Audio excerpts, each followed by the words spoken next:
इस 11 साल के सफ़र में मेरे एक अनुभव नहीं है, बहुत सारे अनुभव हैं मेरे जीवन के।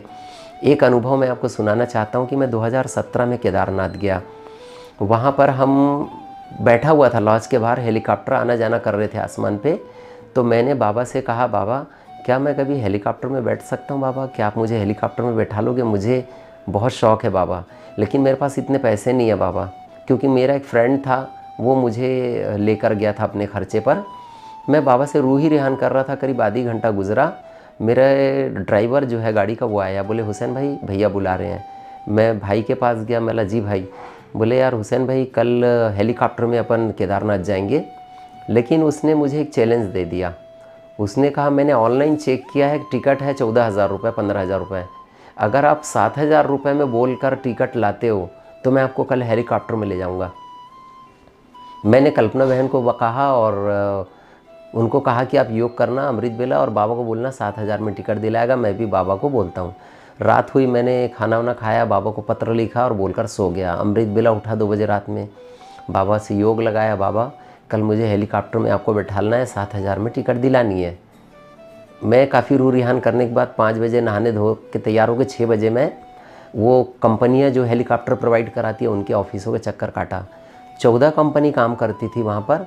मैंने 1 गया, 2 गया, 3 गया, 4 गया, फिर मैं बोर हो गया। मैंने बाबा से कहा, बाबा अगर आपको हेलीकॉप्टर में बैठालना है तो बैठा लो, नहीं बैठालना है मत बैठा लो, लेकिन मैं घूमूंगा नहीं बार बार। बाबा ने मेरी तुरंत मदद करी। जैसे ही मैं 5वें ऑफिस में गया और 7वें नंबर पे मेरा नंबर था, मैंने उनसे कहा केदारनाथ की 6 टिकट चाहिए। तो कहा हो जाएगा, 12 बजे आपका नंबर आएगा। मतलब चार्ज क्या होगा उसका एक आदमी का? उन्होंने कहा 7,000। तो मैं 7,000 को ना 60,000 सुना। तो उन्होंने इशारों से, कांच से इशारों से 7,000 बोला। मैं वहीं पर जंप किया और मैंने कहा बाबा तेरा लाख लाख शुक्रिया। तो लोग मुझे देखने लगे ये क्या मेंटल है क्या करके।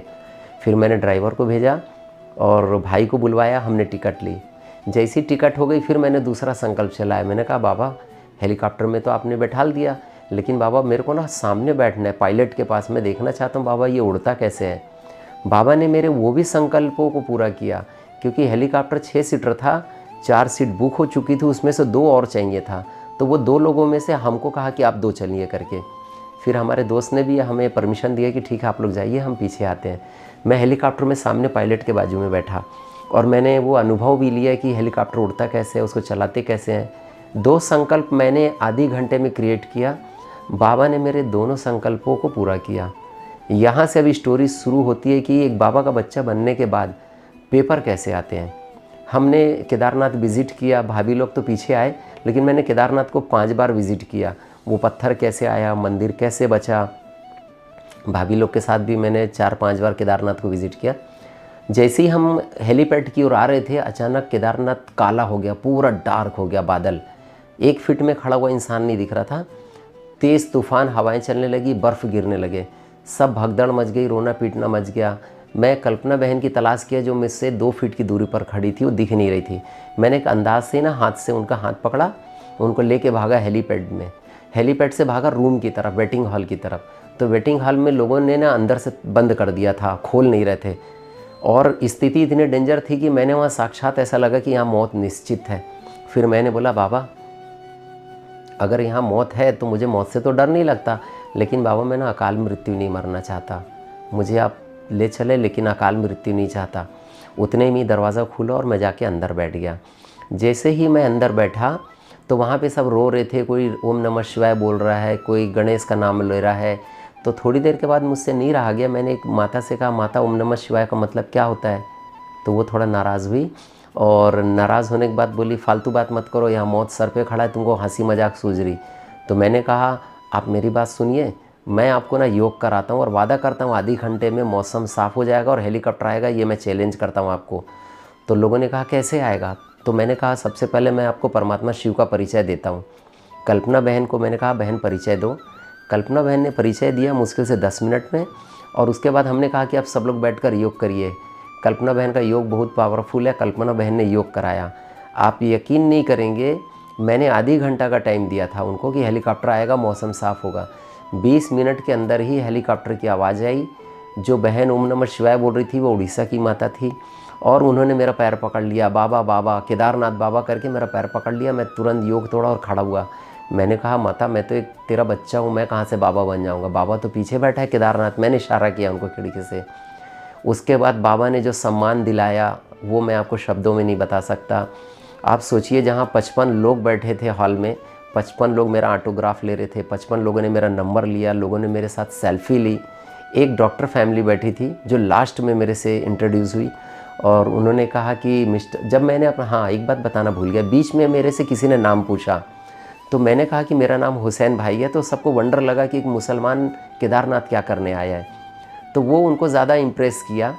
तो डॉक्टर साहब ने मुझे कहा, यार Hussain, I am very proud of you. तो मैंने कहा सर थैंक यू सर। बोले यार आप ये बताएं कि आधे घंटे के अंदर एक हेलीकॉप्टर आएगा, ये क्या कॉन्फिडेंस था ये आपका, आपने कैसे कहा ये? तो मैंने कहा कि चूँकि मैं परमात्मा शिव को जानता हूँ, पहचानता हूँ, वो मेरे पिता हैं और मैंने अपने पिता से ना प्रार्थना करी थी कि बाबा ये सारे बच्चे डरे हुए और सहमे हुए हैं, बाबा आप इनको अपना साक्षात्कार कराइए और इनको सही सलामत घर भेजिए ताकि ये आप पर भरोसा करें। बस मैंने इतनी सी डॉक्टर साहब बाबा से कहा था। तो बोले क्या परमात्मा सुनता है ऐसा? तो मैंने कहा बिल्कुल सुनता है। जब आप उसको जानेंगे और पहचानेंगे, उसके बारे में उसका ऑक्यूपेशन जानेंगे तो ज़रूर वो आपकी मदद करता है। तो डॉक्टर साहब ने मेरे साथ फ़ोटो ली, मेरा नंबर लिया और बाबा ने केदारनाथ हमको हेलीकॉप्टर से वापस हमको हमारी मंजिल तक छोड़ा, जहाँ पर सिर्फ मौत ही मौत है। कभी आप केदारनाथ विज़िट करेंगे, दोनों तरफ पहाड़ है, अगर कुछ स्थिति निर्मित होती है ना, सिवाय मौत के वहाँ कुछ नहीं है, कोई व्यक्ति वहाँ बच के नहीं जा सकता। लेकिन बाबा ने वो चमत्कार करके दिखाया केदारनाथ में कि मैं अपने 4 साथियों को लेकर वहाँ से बाबा के साथ सही सलामत निकला। अनुभव तो जीवन के बहुत सारे हैं। बाबा हर वक्त बच्चों की मदद के लिए खड़ा हुआ है, परंतु बाबा किन बच्चों की मदद करता है ये आपको समझना होगा। बाबा कहता है कि मुझे सर्विसेबल बच्चे बहुत पसंद हैं।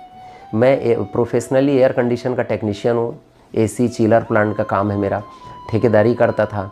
बाबा के ज्ञान में आते आते धीरे धीरे मोह ख़त्म होता गया। मैंने काम को विड्रॉल किया, काम को बहुत छोटा कर दिया। मेरा जितने नौकर चाकर थे सबको मैंने छोड़ दिया और मैं खुद अकेला काम करने लगा, थोड़ा पैसा कमाने लगा और पूरा ध्यान मेरा जो है ना बाबा के ध्यान योग में और सर्विस में।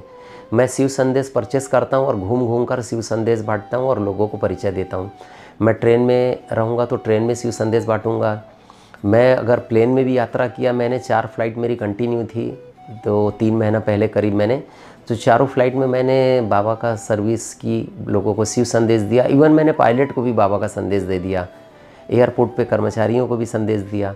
बाबा ने कल की मुरली में कहा था कि बाबा की मुरली बहुत ध्यान से सुनना है। पहली बात, मुरली क्या है इसको भी महसूस करना पड़ेगा, छोटी मोटी चीज़ नहीं है मुरली। बाबा हमसे डायरेक्ट रूरियान करते हैं मुरली के माध्यम से।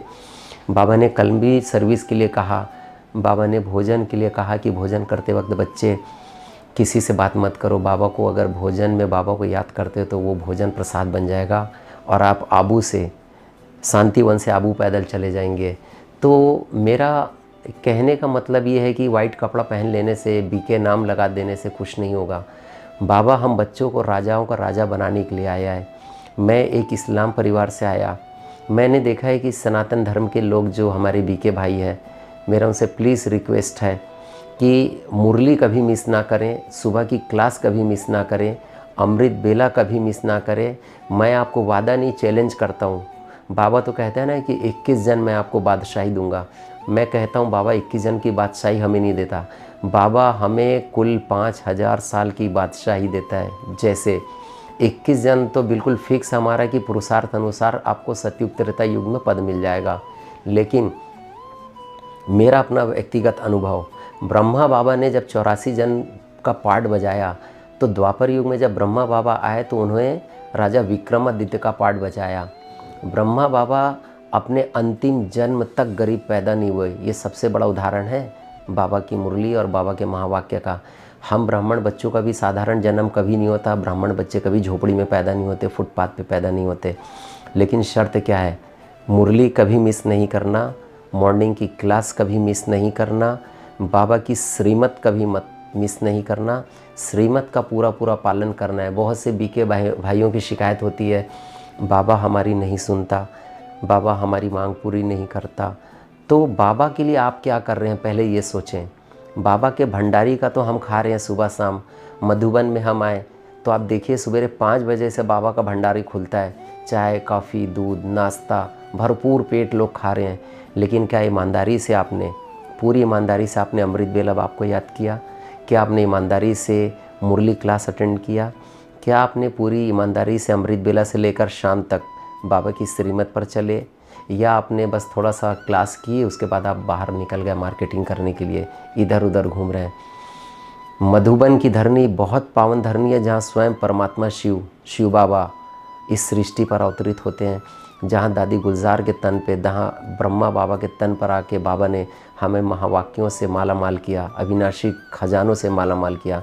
मधुबन की धरनी को कभी अपवित्र मत करना। बहुत सोच समझ के मधुबन आइएगा, बहुत बड़ा पाप है।